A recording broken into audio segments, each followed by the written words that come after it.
Բեմում փայլ եւ հզոր ձայն տան արվեստի մթնոլորտ պրոֆիլի հյուրը Հայաստանի վաստակավոր արտիստ Զարուհի Բաբայանն է։ Հիմա մենք նրա երգի դպրոցում ենք։ Ինչպե՞ս եք։ Հոյակապ, շատ լավ։ Դուք միշտ շատ պոզիտիվ եք եւ բարձր տրամադրությամբ։ Այդ էներգիան որտեղից եք վերցնում։ Առավոտյան միշտ լավ տրամադրությամբ եք արթնանում։ Ну, այդպես չի, որ ամեն առավոտ իհարկե արթնանում եմ լավ տրամադրությամբ, բայց աշխատում եմ, որովհետև երբ դու արթնանում ես եւ ամեն ինչ լավ է, արևը շողում է, բոլորը ողջ եւ առողջ են, ես կարծում եմ այդ ժամանակ դու առիթ չունես տխրելու։ Բայց ինչ վերաբերվում է իմ կենսուրախ լինելուն, ապա երևի թե դա իմ այսպիսի բնավորության գծերից մեկն է եղել, որը միշտ արտահայտված եւ նկատելի է եղել բոլորի կողմից, որովհետեւ ես ինքս միշտ ասում եմ այդ մասին, որ ես սիրում եմ ժպտալ կյանքին եւ ակնկալում եմ եւ սպասում եմ, որ կյանքը կժպտա ինձ։ Դրա համար իմ կյանքում ես ավելի շատ ժպտացող եմ լինում, քան լուրջ կամ տխուր դեմքի արտահայտությունով։ Ասում են, երբ դու ժպտում ես, քո դեմքի մկանները աշխատում են գրեթե ամբողջությամբ եւ դու մնում ես երիտասարդ։ Ահա, գաղտնիքը դրանում է։ Այնպես որ ես ժպտում եմ, ես սիրում եմ այն ինչ շրջապատում է ինձ եւ ես ուրախանում եմ, որ ես ունեմ այսօր այս գեղեցիկ կյանքը։ Եվ երբ ժպտում եք, մարդիկ էլ ժպտում են ձեզ։ Այսինքն դուք ինչպես վերաբերվեք մարդկանց, նույն վերաբերմունքին կարժանանաք, համամիտ եք։ Այո, ես կարծում եմ բումերանգը մեր օրերում կա եւ առհասարակ ինչպես դու վերաբերվում ես ամեն ինչին, դա լինի ընտանիք, աշխատանք, մարդիկ, ընկերներ, ինչին էլ որ վերաբերվում ես, ինչպես վերաբերվում ես, այնպես էլ բնականաբար պատասխանը ստանում ես։ Աշխատանքի մասին, հիմա ինչի վրա եք աշխատում ու վերջին շրջանում կարծես այդքան ակտիվ տեսահոլովակներ չեք նկարահանում։ Ակտիվը միգուցե այդքան ակտիվ չեմ նկարահանում, բայց ամեն դեպքում չի եղել այդպիսի տարի, որ ես չունենամ ինչ-որ նոր երգ, նոր պրեմիերա, նոր տեսահոլովակի պրեմիերա, այնպես որ այդ ամեն ինչը կա, միգուցե տեմպերը այո մի քիչ ավելի դանդաղացած են, ամեն դեպքում լինում են տարվա ընթացքում պարտադիր ակումբային համերգներ, որոնք որ եթե ոչ ամեն ամիս, ապա գոնե 2-3 ամիսը մեկ լինում են, ուղղակի ընթացիկ Նաև շատ աշխատանք է պահանջում երգի դպրոցը, երեխաները, որոնց հետ աշխատում ես եւ որոնցով նաև պիտի զբաղվես, տարբեր ելույթներ, տարբեր միջոցառումներ, այսինքն ամեն դեպքում ինչքան էլ որ ես ակտիվ չներկայացնեմ նոր երգ կամ տեսահոլովակ, ամեն դեպքում կյանքը շատ ակտիվ եւ բուռն է ընթանում, որովհետեւ անելիքները իսկապես միշտ շատ են։ Բայց եթե այսպես հետ հայացք գցեմ, ապա նախորդ տարվանից ես ունեցել եմ 3 երգի պրեմիերա, 2 տեսահոլովակի պրեմիերա, այնպես որ կարծես թե ամեն ինչ շարժվում է։ Սիրում եք նորարարություններ եւ չեք վախենում այսպես տարբեր ժանրերում հանդես գալուց, որքանով նկատել ենք։ Այո, կարծես երբեմն ինքս ինձ մարտահրավերներ եմ նետում եւ ուզում եմ հասկանալ, թե արդյոք այն կպսակվի հաջողությամբ եւ ինչ արձագանք ունենա։ Երբեմն ինչ որ մի բան հաջողվում է, երբեմն ինչ որ մի բան գնում է այնպես, ոնց դու չէիր պլանավորել, երբեք չես կարող իմանալ, թե որ պահին ինչը կլինի ամենահետաքրքիրը եւ ամենա այսպես լսելին կամ սիրելին։ Դրա համար ես այո, փորձերը շատ եմ անում։ Բայց հասարակության մի հատված այդուհանդերձ սիրում է ջազ երգող Զարուհի Բաբայանին։ Ձեզ համար ջազը ինչ տեղ ունի եւ հիմա կարծես ավելի քիչ եք սկսել ջազ կատարել։ Այո, իրականում քիչ եմ ջազային երաժշտություն երգում, ասեմ, որ ջազային երաժշտությունը երևի թե հենց այն հիմքներ, որի շուրջ երևի թե այսպես ասեմ, ես կառուցվեցի իմ անունը, որովհետև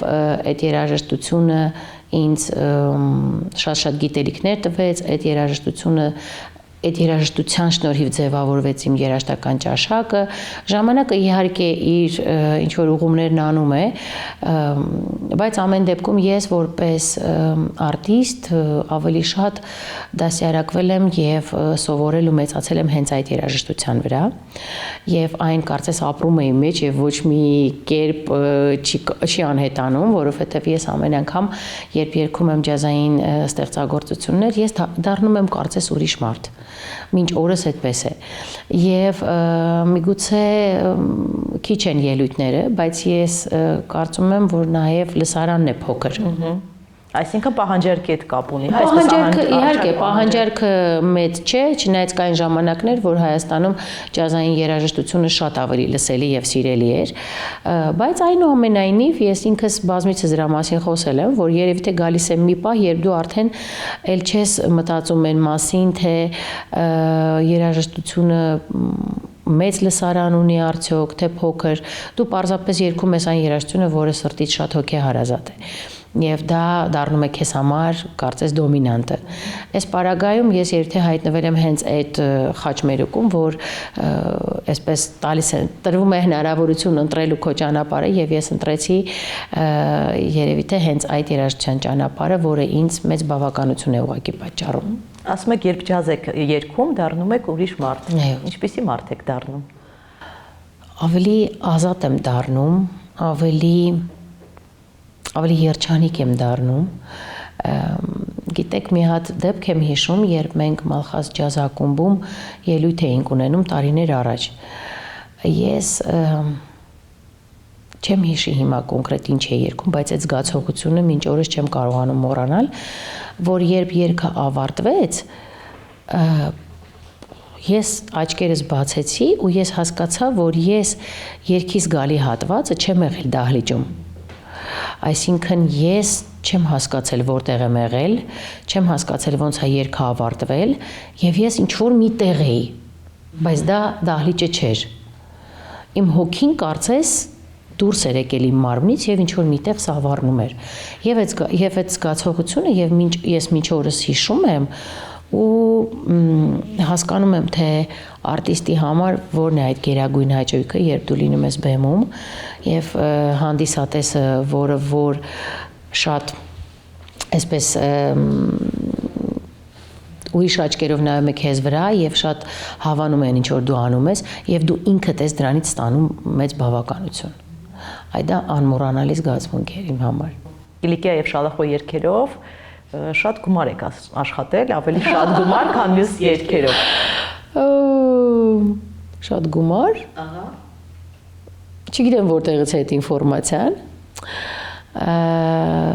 Բայց այդ են երկու ստեղծագործություններն են, որոնք որ դաջված են իմ անվան կողքին։ Եվ օրինակ Կիլիկիա ստեղծագործությունը, որը ես անվանում եմ իմ հոգու երգը, իմ երգացանքի մարգարիտը,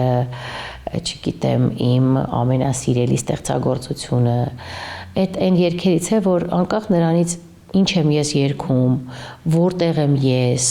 ում համար է այդ ելույթը,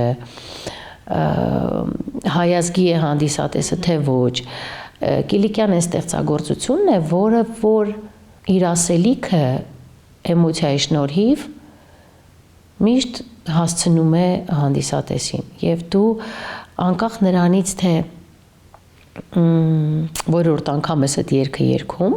դու ամեն անգամ հասկանում ես որ այս երգի մեջ կա մի հատ ուրիշ էներգիա եւ կա ուրիշ բան որ անբացատրելի է որովհետեւ ինքը գերում է յուրաքանչյուրին Ես չգիտեմ, միգուցե դա իմ կատարման ժամանակ եմ ես դա զգում, միգուցե Վստահաբար այդպես է։ Ես շատ եմ լսել այդ մասին, որ երբ ես երգում եմ Կիլիկյան, ուրիշ լրիվ մթնոլորտ է տիրում դահլիճում, եւ ես հիշում եմ, որ ես շատ առիթներ եմ ունեցել այն երգել նույնիսկ կոտարազգի հանդիսատեսի համար, եւ այն միշտ ունեցել է շատ մեծ արձագանք եւ ազդեցություն Եվ ինձ մոտեցել են ու ասել են այն մասին, որ մենք չենք հասկացել ոչ մի բառ, բայց մենք հասկացել ենք, թե ինչքան ցավ, ինչքան հույս եւ ինչքան հավատք կա այս երգի մեջ։ Էլ չեմ ասում, որ բազմաթիվ հետաքրքիր պատմություններ իմ ելույթների ժամանակ կապված են եղել այս երգի հետ եւ եթե ես եղել եմ Սփյուռքում, ինչ արձագանք եւ ինչ ջերմություն եւ ինչ սեր եւ ինչ հիացմունքի խոսքեր եմ լսել այս կատարումից հետո։ Կարծում եմ յուրաքանչյուր արտիստ իր երգացանկում ունենում է ստեղծագործություններ, որոնք այսպես կարմիր գծով միշտ անվան կողքով գնում են, այո, եւ այդպիսիները իհարկե այնպես չի որ երկուսն են, բայց այո, կան sense մատերի վրա հաշված երգեր, որոնք որ հենց քոնն են։ Ինձ միշտ թվում է, որ այդ երգը, օրինակ նույն Կիլիկյան, որ այդ երգը գրվել է ինձ համար։ Չնայած ինքը ունի շատ երկար տարիների պատմություն, ես դեռ այդ ժամանակ նույնիսկ ծնված էլ չէի, բայց կան այդպիսի ստեղծագործություններ, որոնք այսպես տեղ են գտնում քո սրտում, քո հոգում եւ վերջ։ Դուրս գալ չկա էլ այդտեղից։ Իսկ կա այնպիսի երգ, որ այնքան շատ եք երգել, որ ինքներդ եք հոգնել այդ երգը կատարելուց։ Այօնակ շալախոն երևի թե, եւ ես ամեն անգամ ելույթներից առաջ մտածում եմ, չէ լավ, այս անգամ շալախոն չեմ երգի, երևի արդեն մարդիկ հոգնել են այդ երգից։ Եվ հանկարծ, եթե ես սիրում եմ շատ հանդիսատեսի հետ ջերմ զրույցներ ունենալ համերգի ընթացքում,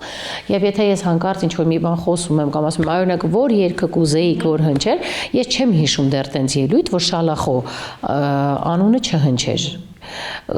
Դրա համար ինձ միշտ թվում է, որ մարդիկ հոգնել են, ես ամեն անգամ ելույթից հետո համոզվում եմ, որ ոչ, մարդիկ մեծ հաճույքով այն ուզում են լսել։ Եվ իսկապես մեզ երբեմն թվում է, թե հանդիսատեսը ամեն ինչ լսել է, ամեն ինչ գիտի, ամեն ինչից տեղյակ է, բայց ես էլի ու էլի համոզվում եմ, որ մարդիկ շատ սիրուն ու կարևոր բաներ չեն էլ նկատում։ Եվ շատ բաներ, որ արտիստները անում են, անցնում է սենց մարդկանց կողքով եւ ինչ-որ մի օր մեկ է, վաու, նկատվում է, այնպես որ ես կարծում եմ արտիստներն էլ պիտի չհոգնեն, որովհետեւ իսկապես կան երգեր, որոնք որ իրենց անվան կողքին կան եւ մարդիկ սիրում են այդ երգերը եւ այդ էմոցիան ես կարծում եմ դա առաջնային է, դու պիտի կարողանաս քո հանդիսատեսին պարգևել։ Հատկապես ձեր եւ ձեր երգարվեստի հետ կապված ինչ է եղել, որ դուք արել եք, բայց մարդիկ չեն նկատել օրինակ։ Ես ասեմ ձեզ, շատ երգեր կան, շատ անգամներ է եղել, երբ ես օրինակ գնացել եմ նկարահանման եւ օրինակ որոշել եմ ինչ-որ մի երգ այդ օրը երգեմ եւ մարդիկ ասել են վաու, այս ինչ սիրուն երգ է, բա մենք ինչի չէինք լսել։ Ես իհարկե հիմա շատ լավ հասկանում եւ գիտակցում եմ, թե ինչը կարող է լինել դրա պատճառը։ Այսօր դու պիտի շատ լուրջ զբաղվես քո գովազդով, քո PR-ով, այո, եւ քո ստեղծագործությունների, քո արած գործերի լայն տարածումով, բայց ես կարծում եմ, որ բոլորը չէ, որ կարողանում են դա անել։ Բայց դրանով միայն երգիչները չեն զբաղվում, այսպիսի նաև հասկացություն կա, որ կա իշխանությունների սիրելի, այսպես ասած, երգիչ-երգչուհիներ։ Հիմա օրինակ հետաքրքիր է, տենց այսպես ասած էլիտար երգչուհիների ցանկ ցուցակ կա, որ իրենք պարտադիր համերգներում ընդգրկված է եւ ձեր անունը կա շարքում։ Ճիշտն ասած, նենց հարց եք հիմա տալիս, որի պատասխանը չունեմ էլ, որովհետեւ չգիտեմ նախ տենց ես առհասարակ մտածում եմ տենց ցուցակ երբևիցե չի եղել։ Ուղղակի եղել է, ինչպես դուք ասում եք, մարդիկ ինչ որ մի արտիստի շատ սիրում են եւ անկախ ամեն ինչից միշտ ուզում են իրեն տեսնել ցանկացած միջոցառման ժամանակ, բայց հիմա երբ ես հետևում եմ տարբեր ելույթների, այո, տեսնում եմ արտիստներ, որոնք որ շատ հաճախ են լինում այդ միջոցառումներին, բայց ես չի կապի դա ինչ-որ ցուցակի հետ, պարզապես նախասիրություններ, ճաշակ, չգիտեմ, վերաբերմունք, դա միշտ էլ այդպես է, արտիստներին շատ տարբեր ճաշակի մարդիկ կան եւ միշտ դու կարող ես ասել, ով է քո ամենասիրելի արտիստը կամ եթե ոչ ամենասիրելին, ապա մի քանիսին, ում դու միշտ մեծ հաճույքով լսում ես։ Եվ ես կարծում եմ դա նորմալ մարդկային զգացողություններ են, որովհետև այնպես չի, որ դու ասես, որ կապ չունի ով ինչ անում, ես բոլորի սիրում եմ, այդպես չի լինում։ Դու կա ժանր, որ քեզ առհասարակ դուր չի գալիս, կա արտիստ, ում կերպարը քեզ դուր չի գալիս, այնպես որ դա ես կարծում եմ զուտ ճաշակի հարց է։ Հիմա իմ ձեռքում ծրար է, այստեղ ավելի շատ քննարկված հարցերից է, եթե դուք ցանկանում եք բացեք եւ եւս մեկ անգամ անդրադարձեք դրան, եթե չէ կարող եք հրաժարվել եւ բացելուց եւ ընթերցելուց հետո նորից կարող եք հրաժարվել եւ չպատասխանել ձեր հարցին։ Շատ լավ։ Ընտրության հնարավորությունը լայն է։ Շատ լավ։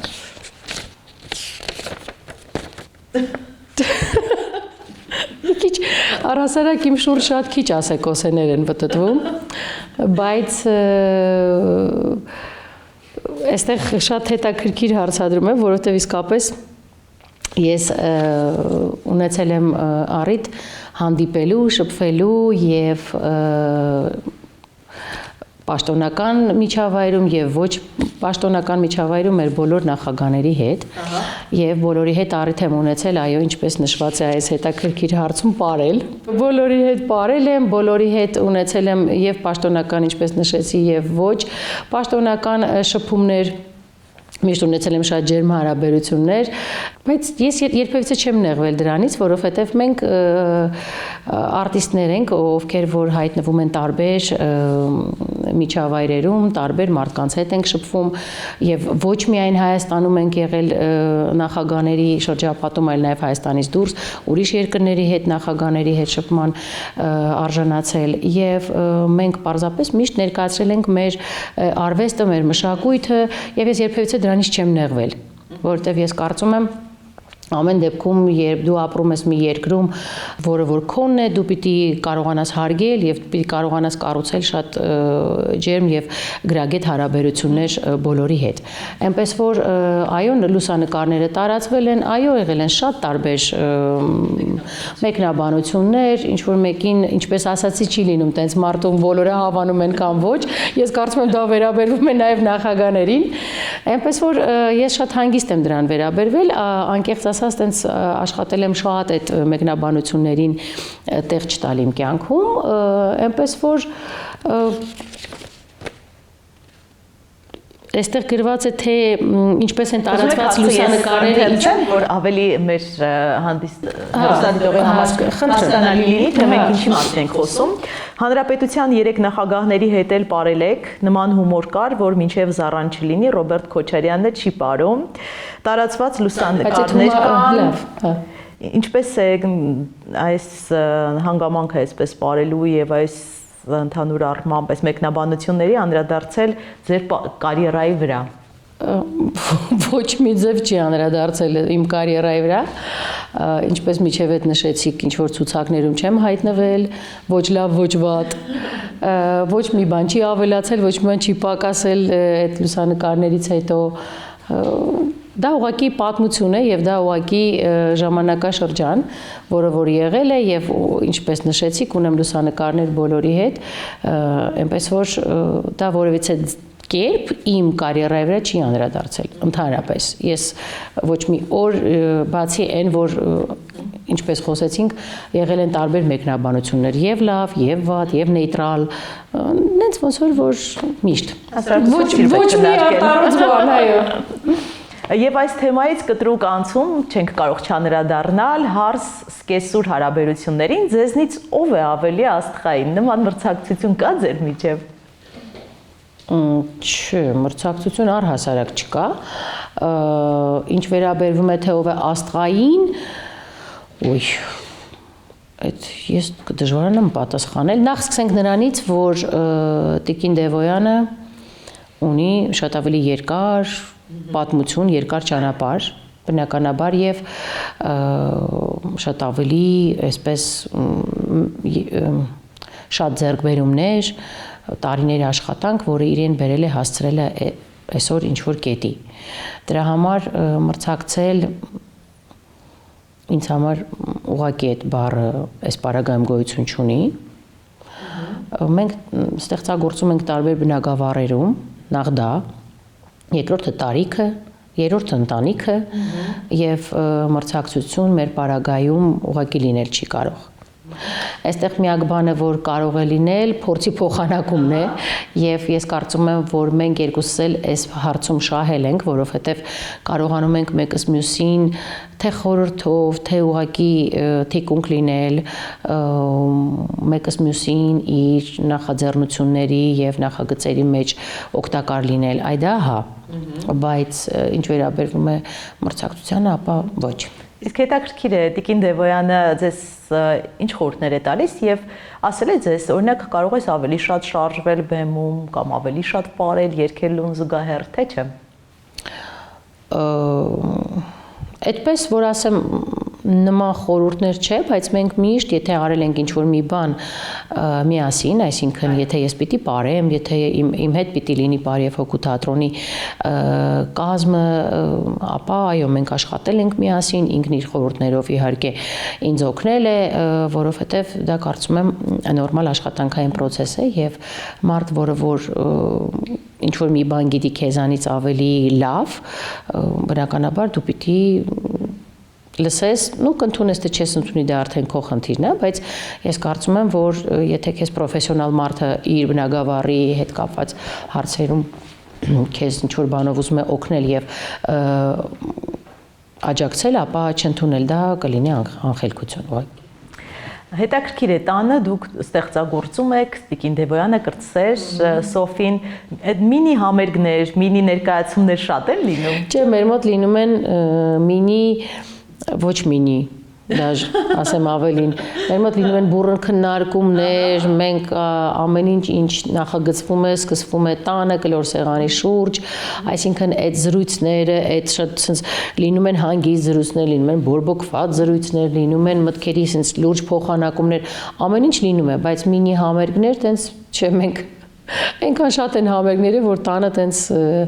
անդրադարձ չենք ունենում, բայց աշխատանքային բուռն process-ներ շատ են լինում տանը։ Եվ կարող եմ ասել, որ ամեն ինչ հենց սկսվում է տանից։ Այ հիմա աղջիկները վերջին տարիներին հատկապես, թեև տարիներ առաջ էլ այդ տենդենսը կար, գերադասում են ապրել առանձին, երբ ամուսնանում են, միանգամից առանձնանում են։ Դուք հենց առաջին օրվանից ապրում եք Սկեսուրի հետ։ Ինչպես է ապրել մինչ այսօր ապրում եք Սկեսուրի։ Պատանդ։ Ինչ պատանդ են վերցրել։ Փրկեք ոնց էր, չէ, այսպես էր, չէ։ Դա ինչպես եղավ, դա ձեր ցանկությունն էր, թե ձեզ իրոք ասացին, չէ, տան հարսը պետք է մեր հետ ապրի։ Չէ, իրականում ինձ ոչ մեկ ոչ մի բան չի ասել, իրականում մենք պիտի ապրեինք առանձին, բայց ես հետո փոշմանեցի եւ հասկացա, որ դա անիմաստ ինչ-որ մի բան է, մեծ տանը մենք կարող ենք ապրել միասին, բոլորս ունենանք մեր առանձին անկյունը, որ ոչ մեկին չխանգարի եւ շատ համերաշխ ապրենք։ Եվ իմ այդ առաջարկը, որ չէ, եկեք ապրենք միասին, ընդունվեց ուղղակի մեծագույն ուրախությամբ եւ երջանկությամբ, եւ այդ երջանկությունը տևում է 25 տարի արդեն։ Բայց այդուհանդերձ հարաբերությունները միշտ այդպես սահուն են եղել, թե տրանսֆորմացվել են տարիների ընթացքում, սկսել եք ավելի շատ արդեն իրար ճանաչել։ Իհարկե տարիների ընթացքում տրանսֆորմացվել է ամեն ինչը, որովհետեւ երբ դու ապրում ես մի մարդու հետ մի հարկի տակ, դու պիտի տեսնես, նկատես լավը, վատը, ցանկությունը, դժգոհությունը, դու պիտի կարողանաս կոմունիկացվես եւ պիտի կարողանաս ստեղծես այդ հարաբերությունները, եթե դու այսպես պատնեշի պես քո արչեւ դնես մի հատ պատ ու չնկատես մարդու ոչ էմոցիաները, ոչ զգացմունքները, ոչ ցանկությունները, ոչ չգիտեմ, վերաբերմունքը եւ ոչ դիրքը դրվածքը, իհարկե ոչ մի իրավ բան այդ հարաբերություններից դուրս չի գա։ Իսկ երբ դու հասկանում ես, որ դու պիտի ապրես մեծ ընտանիքում, բնականաբար այդտեղ լինում են զիջումներ, այդտեղ լինում են խոսակցություններ, այդտեղ լինում են պայմանավորվածություններ, ամեն ինչ է լինում տանը։ Ով է զիջում շատ, ահա դժվարանում եմ նույնիսկ գիտեք ասել։ Միգուցե առաջներում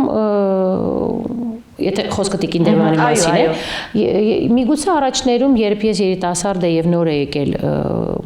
հարս, միգուցե այդ ժամանակ ավելի շատ Տիկին Դևոյանի կողմից էին զիջումները, որտեվ ինքը այն մարդն է, որ գտնում է, որ եթե մենք ապրում ենք միասին, ապա շատ բան կարող եմ չնկատել ես, շատ բան կարող ես չնկատել դու, շատ բան չասեմ ես, ինչ որ բաներ չասես դու, ուզում եմ ասեմ, այդ էլի սենց ներքին ինչ որ մի հատ ներքին նկատում եմ մարդու մեջ այդ ցանկություն այնքան շատ պիտի լինի, որ քո տանը համերաշխություն, խաղաղություն, հաշտություն լինի, որ ինքը չփորձի ամեն ինչի մեջ գտնել ինչ որ մի հետին միտք։ Երբ դու այդ սխեմայով ես ապրում, ապա շատ խնդիրներ ուղղակի հարթվում եւ անցնում են։ Իսկ ըստ ձեզ, ո՞րն է ամուր ընտանիք ունենալու գաղտնիքը եւ ձեր ամուսնու մեջ ամենաշատ ո՞ր բնավորության գիծն եք գնահատում։ կա մի հատ բան, որ մեր տան տղամարդիկ, թե իմ ամուսինը, թե Տիկին Դևոյանի ամուսինը, հիմա արդեն նկատում եմ նույնիսկ տղայիս մեջ դա, իրենք ամեն ինչ անում են, որպեսզի իրենց տան կանայք լինեն շատ երջանիկ։ Եվ ես օրինակ չեմ հիշում տենց բան, որ ես ինչ-որ մի բան ասեմ կամ խնդրեմ ամուսնուս, ինքը ասի չէ։ Ես չէ բառը չեմ լսել իրանից։ Եվ միգուցե դա է, որ ինձ տալիս է հանգստություն, վստահություն, եւ ես չեմ փորձում ինչ-որ բաներ կողքից լրացուցիչ նկատել, տեսնել կամ ինչ-որ փնտրել եւ գտնել։ Այնպես որ դա երևի թե մեր տան համերաշխության ամենամեծ sense գաղտնիքն է։ Եվ հետո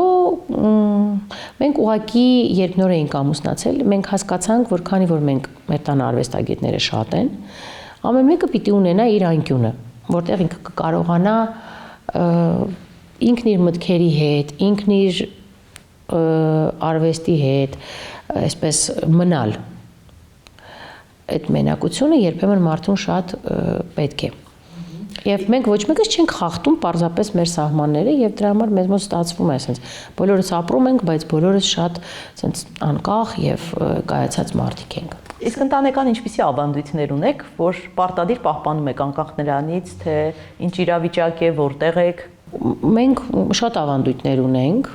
Նախ բոլոր տոնական օրերը պարտադիր պիտի մեր տանը կլոր սեղաններ են միայն։ Կարակուսի սեղան չունենք։ Բոլոր տոնական օրերին մենք բոլորս պիտի հավաքվենք միասին։ Մենք նշում ենք այդ տոները, որովհետև դրանք ընտանեկան տոներ են եւ մենք սիրում ենք, երբ որ մենք հավաքվում ենք, բոլորս մեծ ընտանիքով միասին ենք։ Մենք սիրում ենք գնալ միասին հանգստանալու, գոնե տարին մի անգամ, որ բոլորս լինենք միասին։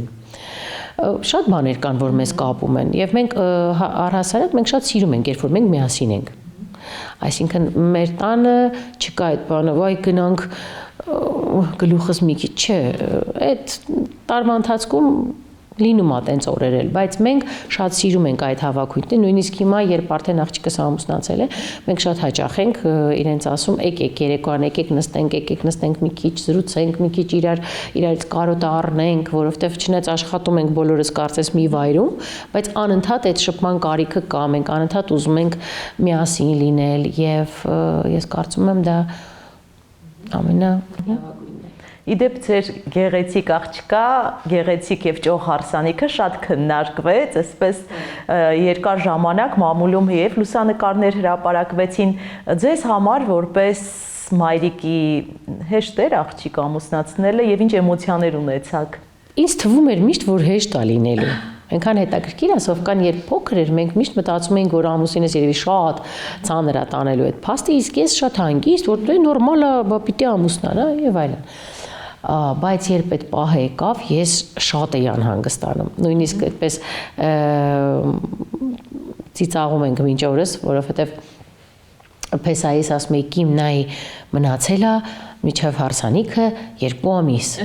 Հետո ասում էի Կիմ միջև հարսանիքը մնացել է 1 ամիս։ Ինքնս ես ասում եմ, հա, լավ է, ինչի։ Բայց որ Կիմ մնացել է մի շաբաթ, ու այդպես բոլորը ծիծաղում էին ինձ վրա, որովհետեւ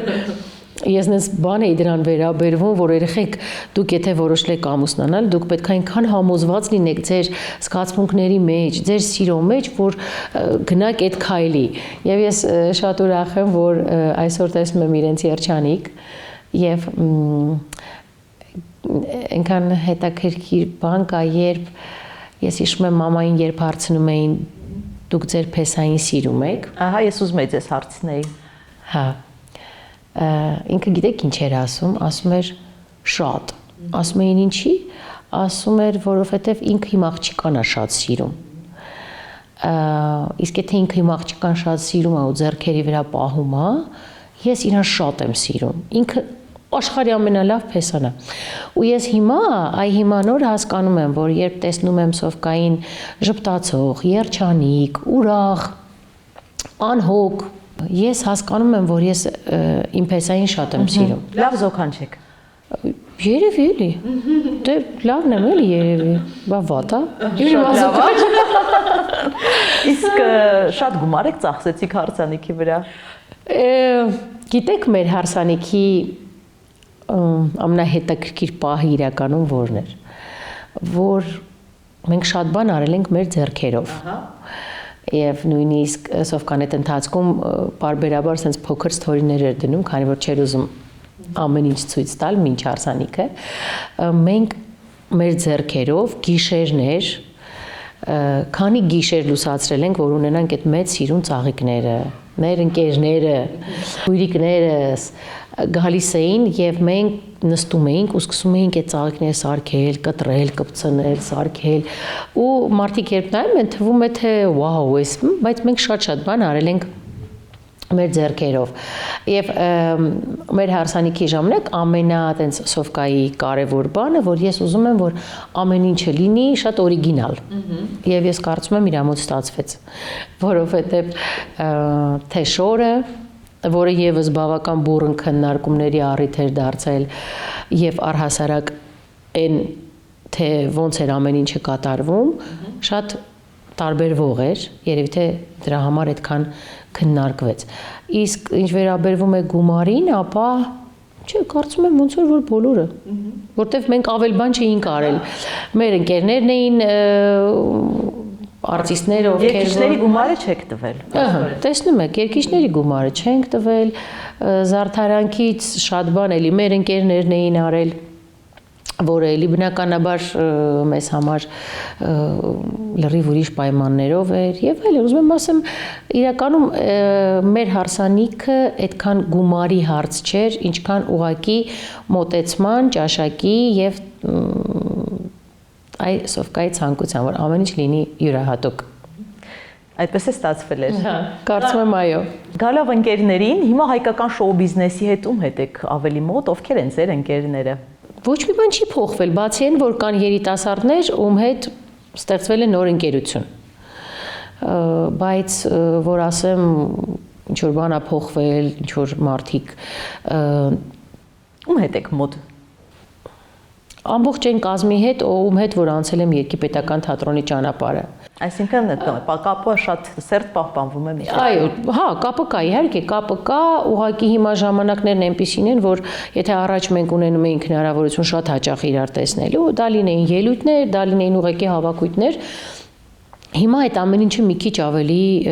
պակասել է։ Ես օրինակ հիմա ասենց բան եմ անում, որ անընդհատ հենց հանդիպում ենք, ասում ենք երեխեք, հեսա օրերը տաքանան, հանդիպում ենք եւ այո, հանդիպում ենք, ու էլի չի ստացվում։ Մեկը քաղաքում չի, մեկը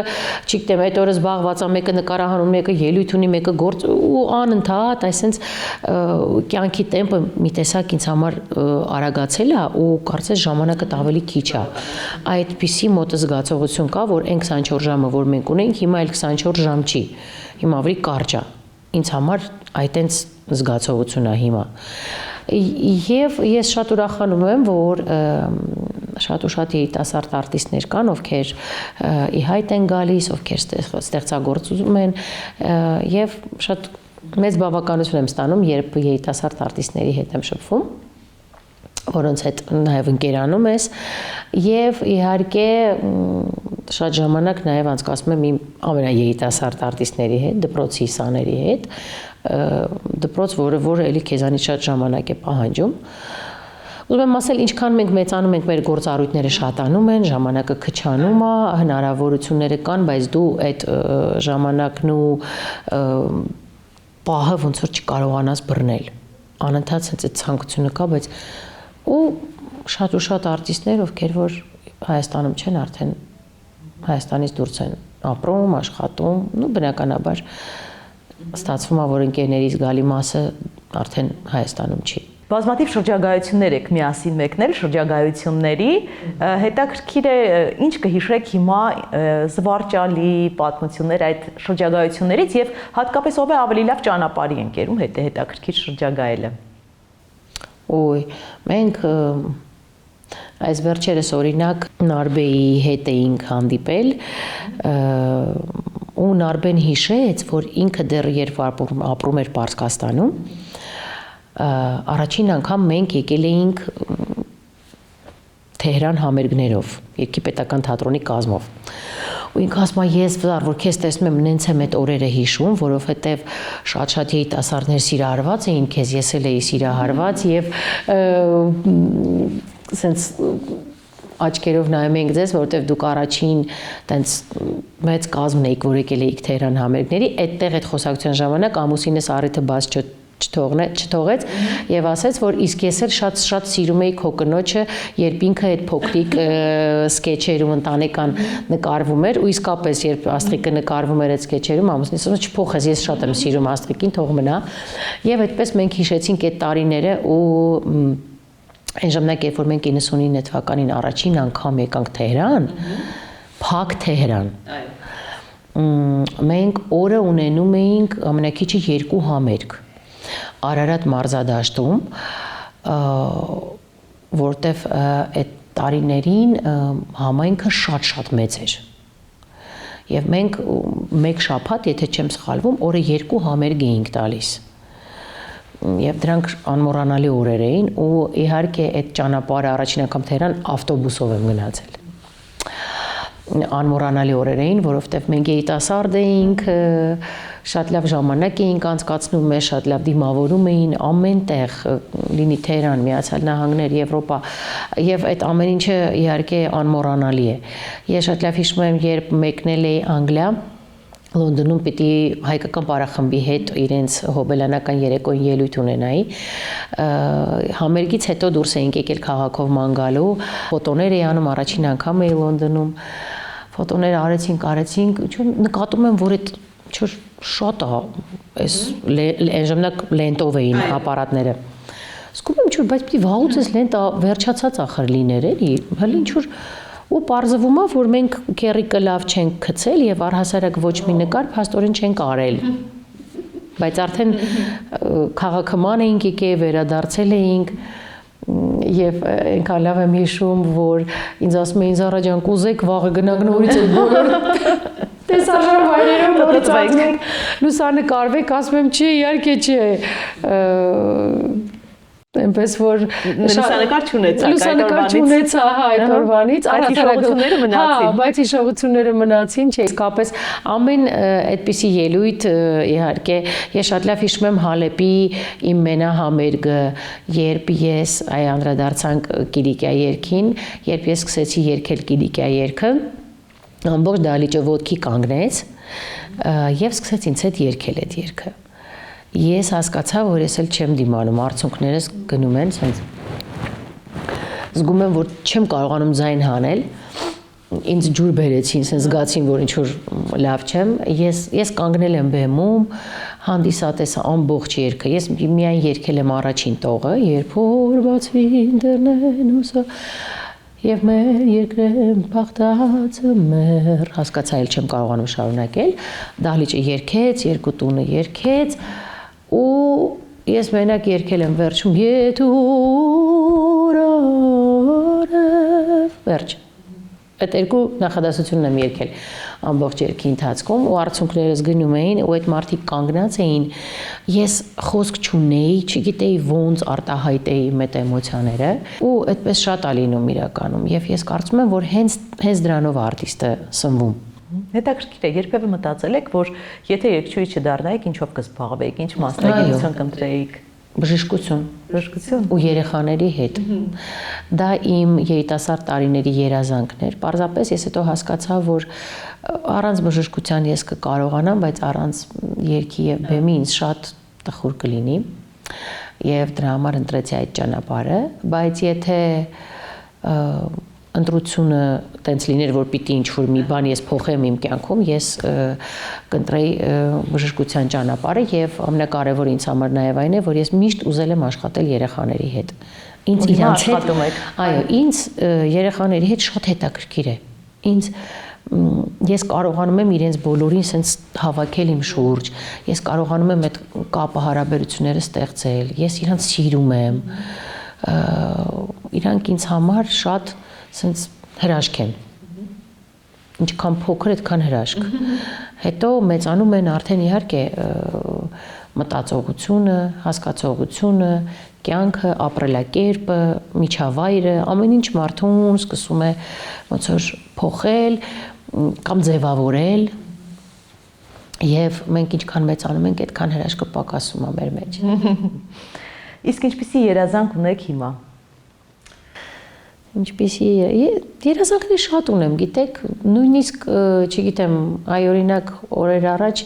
մրցանակաբաշխություններ եւ ինձ հարցրեցին, օրինակ դուք կուզեք, դուք նոմինացված եք եւ կուզեք մրցանակը լինի ձերը, ասեցի իհարկե կուզեմ։ Ես իհարկե շատ sense հանգիստ եմ այդ ամեն ինչին վերաբերվում, բայց իհարկե կուզեմ։ Անկեղծ ասացիք։ Այո, ես երազում եմ, այո, որ այդ նոմինացիայում ջազ նախագծում, օրինակ երազում էի, որ ջազարան լիներ հաղթողը։ Օրինակ, չգիտեմ, երազում եմ բազմաթիվ ելույթների մասին, երազում եմ, որ իմ աշակերտները հասնեն այնպիսի բարձունքների, որ ես ինձ շատ լավ զգամ։ Երազում եմ, որ իմ երեխաները լինեն երջանիկ, երազում եմ դառնալ տատիկ։ Շատ ուզում եմ։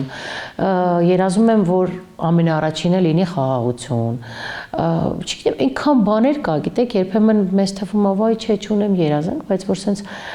սկսես մտածել, կհասկանաս, որ անհնարին է։ Ապրել առանց երազանք դա շատ տխուր է։ Այո։ Դուք հարցազրույցում 2 թե 3 անգամ ասացիք, այ որ մեծանում ես, հասկանում ես, երբ որ մեծանում ես, զգում ես, այսինքն դուք զգում եք, որ մեծացել եք։ Թե չեք զգում այդուհանդերձ, քանի որ ես զգում եմ, որ ես մեծանում։ Տեսեք, ես իմ ներսում իմ տարիքը չեմ զգում, բայց ես գիտակցում եմ, որ ես մեծանում եմ, որովհետև ես շատ բաների սկսում եմ նայել ուրիշ կերպ։ Երբ դու երիտասարդ ես, դու շատ ամբռնազբոս ես, դու շատ վստահ ես, դու շատ սենց չգիտեմ, որ բառը գտնեմ, որը որ շատ հարմար կլինի այդ իմ նկարագրին, բայց երբ դու սկսում ես մեծանալ, դու շատ բաներ սկսում ես այլ կերպ ընկալել, պատկերացնել, ուզել։ Դրա համար իհարկե ես զգում եմ, որ ես մեծանում եմ։ Բայց ես, եթե ինձ հարցնեք դու քանի տարեկան ես, ես շատ երիտասարդ եմ իմ հոգում։ Եվ ես երբեմն նույնիսկ հայտնվում եմ շատ բարդ իրավիճակում, որովհետև ես այդ պահին հասկանում եմ, որ ես մոռացել եմ ես քանի տարեկան եմ։ Եվ ինձ այդ պահին թվում էր, որ ես իմ տարեկիցների հետ եմ հիմա շփվում, բայց ես իրենցից մեծ եմ։ Այնպես որ երևի թե այ դուք ասացիք արտաքինի մասին, երևի թե հենց դա է, երբ դու քո ներսում քո տարիքը չես զգում, դու շատ կենսուրախ ես, դու շատ ձգտումներ, ցանկություններ, երազանքներ ունես, եւ այդ ամեն ինչը տպվում է, չէ՞ որ դեմքիդ։ Ամեն ինչ քո դեմքին երևում է։ Եթե ձեր կյանքը երգ լիներ, ինչ վերնագիր կունենար այն։ Ինչ վերնագիր կունենար։ Եվ որ ժանրում կլիներ, ջազային։ Երևի ջազ բալադ կլիներ։ Եվ երևի թե կկոչվեր միայն սեր։ Ինչ որ այդտենց մի բան։ Երևի թե տենց։ Շնորհակալություն շատ։ Շնորհակալ եմ։ Հետաքրքիր զրույցի համար։ Շնորհակալ եմ։ Այսպիսին էր Զարուհի Բաբայանը, Պրոֆիլ հաղորդաշարում, իսկ մենք դեռ կհանդիպենք։